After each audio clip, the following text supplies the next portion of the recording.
Vous avez plus de 50 ans et vous voulez éviter l'arthrose. Vous pensez que peut-être seules les articulations sont en cause? Détrompez-vous. Certaines habitudes du quotidien peuvent favoriser l'arthrose sans même que vous en rendiez compte. Je suis le docteur Paola Moulin-Boaché, généraliste depuis plus de 27 ans. Et aujourd'hui, dans cette vidéo, je vais vous révéler 3 types de mauvaises habitudes qui favorisent l'arthrose. Et bien sûr, vous indiquer quelles nouvelles habitudes vous pourriez adopter pour vous soulager de cette maladie. Le premier type de mauvaises habitudes sont des habitudes psychologiques et émotionnelles. Le stress chronique, le perfectionnisme, la rumination du passé, l'anticipation excessive du futur vont favoriser une sécrétion excessive de cortisol. Le cortisol, qui est l'hormone par excellence du stress, quand il est en excès, favorise l'inflammation et la dégradation du cartilage. Quand vous avez un tempérament anxieux ou stressé, le corps est en permanence en tension, ce qui contracte excessivement vos muscles, vos tendons et augmente la pression sur les articulations. Être trop perfectionniste, ça engendre des postures rigides, des crispations inconscientes et une mauvaise gestion du repos.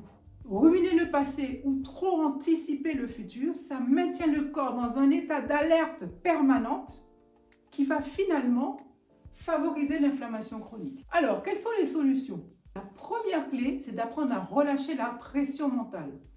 Je vous conseillerais d'abord la cohérence cardiaque. C'est cette manière de respirer qui fait que vous inspirez sur 5 secondes, vous expirez sur 5 secondes, vous inspirez 5 secondes, vous expirez 5 secondes, 5 minutes, 3 fois par jour. Le meilleur tuto que je connaisse de cohérence cardiaque, c'est la cohérence cardiaque du Pandati sur YouTube. Je vous mets le lien dans la description. Vous pouvez par exemple, comme moi, tous les jours, dès que je peux, que j'ai fini mes consultations, je me prends un repas léger pour me garder 20-30 minutes pour m'allonger, fermer les yeux, me relaxer, écouter une petite séance d'hypnose qui me permet de recharger mes batteries pour l'après-midi. Cette mini-sieste, de même que le sommeil que vous pourriez vous accorder le soir, sont des cadeaux inestimables pour permettre à votre organisme de se régénérer. D'ailleurs, si mes vidéos vous sont utiles ou si elles pourraient rendre service à des gens de votre entourage, n'hésitez pas à les partager, à vous abonner pour ne rater aucune des suivantes. Deuxième mauvaise habitude, les habitudes posturales. Figurez-vous que votre posture influence directement la pression sur vos articulations. Certaines habitudes posturales qui ont l'air anodines peuvent favoriser l'arthrose. Passer trop de temps les jambes croisées va favoriser une mauvaise circulation sanguine, aggraver les tensions inutiles sur vos genoux, sur vos hanches. Passer trop de temps la tête inclinée, à lire trop longtemps sur du papier, un smartphone, une télé, ça va finir par accentuer la possibilité d'arthrose cervicale. Vous avez aussi ce qu'on appelle la névralgie cervico-brachiale, c'est-à-dire que les nerfs passent entre les vertèbres cervicales et ça va donner des douleurs qui vont irradier tout le long de vos épaules, de vos coudes, de vos mains. Ça peut même donner la nuit, quand vous êtes mal positionné dans votre lit, l'impression d'avoir un syndrome du canal carpien parce que vous aurez des fourmillements dans les doigts.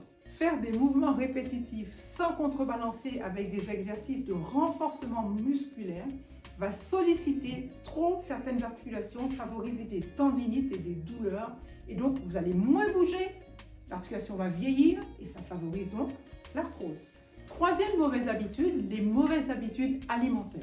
Certains aliments favorisent l'inflammation et accélèrent l'usure du cartilage. Manger trop de sucreries et de pain blanc favorise la glycation du collagène. Dans vos cartilages, il y a du collagène. Imaginez que votre collagène maintient vos articulations souples et élastiques comme un élastique neuf. Mais si vous versez du sucre et que vous le chauffez, il va se transformer en caramel.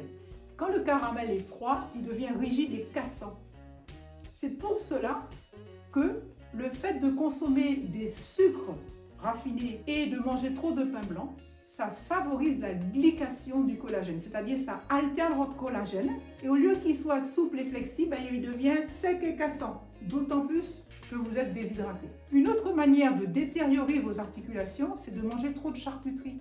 L'excès de charcuterie de matière grasse de mauvaise qualité va vous donner une accumulation de toxines dans vos vaisseaux qui vont contribuer à boucher vos artères, vos veines et donc réduire l'apport en oxygène de votre organisme. Du coup, vous allez accumuler ce qu'on appelle des radicaux libres qui sont en fait liés à une sorte d'oxydation, de rouille qui va s'accumuler dans vos articulations, dans vos tendons et favoriser donc, puisque vous avez mal, ça va réduire votre capacité à bouger et moins vous allez bouger, plus vous allez accumuler cette rouille qui va faire que c'est un cercle vicieux. Vous aurez encore moins envie de bouger puisque vous avez mal quand vous bougez.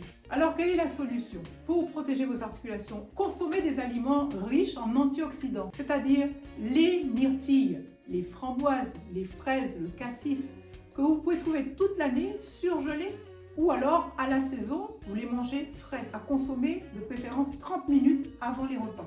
J'ai toute une vidéo consacrée sur l'importance de manger des fruits avant les repas. Je vous laisse le lien dans la description. Vous pouvez aussi consommer beaucoup de légumineuses, comme les lentilles, qu'elles soient vertes, corail, brunes, les pois chiches, les haricots rouges, les haricots blancs, les flageolets, le soja. Vous pouvez consommer aussi plus de légumes verts et plus de curcuma. Un deuxième immense service à rendre à vos articulations, à votre squelette, c'est de boire régulièrement. Nous sommes faits de 70% d'eau et la déshydratation chronique favorise la déshydratation de vos os, de votre squelette, de vos articulations, de vos cartilages. Quand vous avez mal aux articulations, c'est comme si votre corps vous disait « j'ai soif ».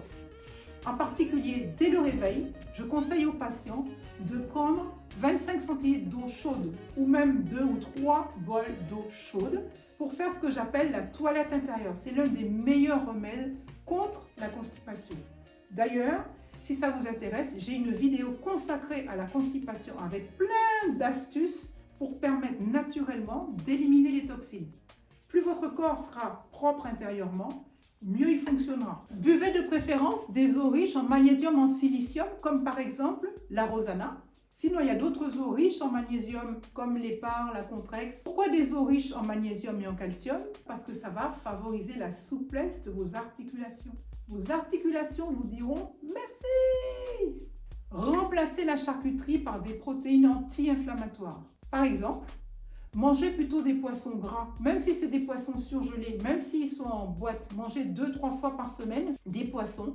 Cela va augmenter votre taux de bon cholestérol. Ça va aussi décrasser vos artères, améliorer donc l'oxygénation de vos tissus et là encore, ça va améliorer votre santé. Autorisez-vous jusqu'à 4 œufs par semaine. Pensez bien, quand vous mangez des légumineuses comme les lentilles ou les haricots rouges, blancs, verts, à bien associer avec des céréales complètes comme le riz ou le quinoa. Pourquoi? Parce que l'association de ces légumineuses avec des céréales complètes comme le riz et le quinoa, ça fait des protéines beaucoup plus riches pour votre organisme. Ça fait un apport en acides aminés beaucoup plus riche et de bien meilleure qualité pour vous réparer. Une autre manière très efficace de prévenir et soulager l'arthrose, c'est de favoriser un bon sommeil, un sommeil récupérateur, un sommeil naturel. Et pour cela, je vous ai consacré toute une vidéo que vous pourrez découvrir ici. Vous avez aimé ces conseils? Dites-moi en commentaire lequel vous a le plus surpris ou lequel vous pensez adopter pour changer vos habitudes. Et surtout, pensez à vous abonner pour avoir d'autres conseils pour mieux vieillir après 50 ans.